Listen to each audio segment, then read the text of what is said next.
A short story on self-confidence. There was a business executive who was deep in debt and could see no way out. Creditors were closing in on him. Suppliers were demanding payment.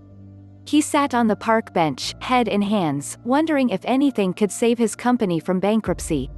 Suddenly an old man appeared before him. "I can see that something is troubling you," he said. After listening to the executive's woes, the old man said, "I believe I can help you." He asked the man his name, wrote out a check, and pushed it into his hand saying, "Take this money. Meet me here exactly 1 year from today, and you can pay me back at that time." Then he turned and disappeared as quickly as he had come.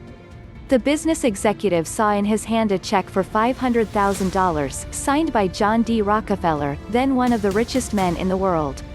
"I can erase my money worries in an instant," he realized.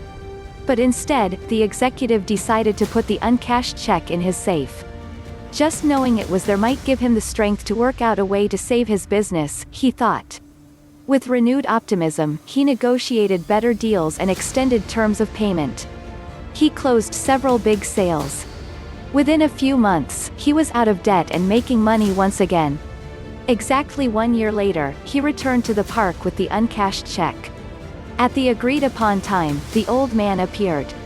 But just as the executive was about to hand back the check and share his success story, a nurse came running up and grabbed the old man. "I'm so glad I caught him," she cried. "I hope he hasn't been bothering you. He's always escaping from the rest home and telling people he's John D. Rockefeller." And she led the old man away by the arm. The astonished executive just stood there, stunned.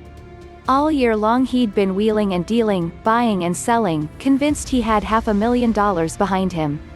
Suddenly, he realized that it wasn't the money, real or imagined, that had turned his life around. It was his newfound self-confidence that gave him the power to achieve anything he went after. Please my channel subscribe.